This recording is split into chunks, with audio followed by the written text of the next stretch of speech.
eng asosiy boshlanish qismini yodlab oladi. Misol uchun, bu barchamiz biladigan programma, ya'ni lekin realniy imtihonda savol o'sha, mohiyati ham shu. Lekin Assalomu alaykum, men Ilhomjon Jo'rayev, ko'p yildan beri avto instruktori bo'lib ishlayman. Hozir sizlar bilan avtotest imtihonlarida ko'p o'quvchilarni yiqilib qolayotgan 3 ta sababni ko'rib chiqamiz. Birinchi sabab hayajon, ya'ni hayajondan ma'lumotlarni shunga o'xshagan variantlarni bosib qo'yish.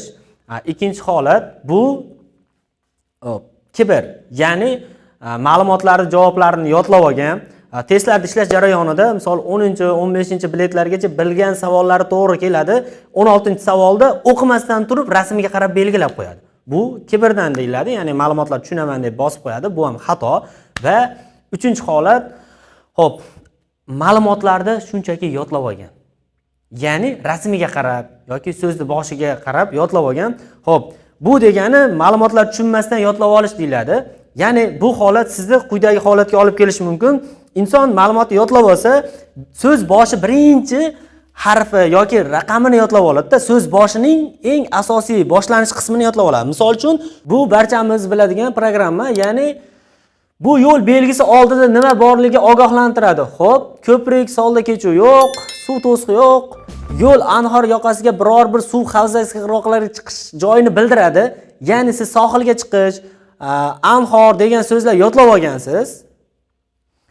Lekin realniy imtihonda, ya'ni ko'rib turgan holatingizda savol boshqacha holatda keladi. Ya'ni savol o'sha, mohiyati ham shu, lekin javobi kitobda qanday yozilgan yoki qanday izohlangan bo'lsa, shu holatda variantda javobi ham shu holatda keladi. Ya'ni daryo yoki suv havzalariga qirg'oqlarini chiqishni bildiradi. Hozir sizlar bilan izohini ko'rib chiqamiz.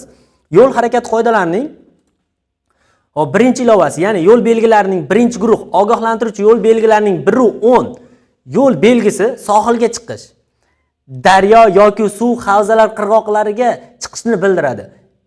Ya'ni shu kitobda, ya'ni qonun hujjatlarida qanday yozilgan bo'lsa, shu holatda variantda ham keltirilgan. Ushbu foydali ma'lumotlarni ijtimoiy tarmoqlarimizga joylab bormoqdamiz. Bizning ma'lumotlarimiz foydali bo'lgan bo'lsa, ijtimoiy tarmoqlarimizga obuna bo'lishni unutmang.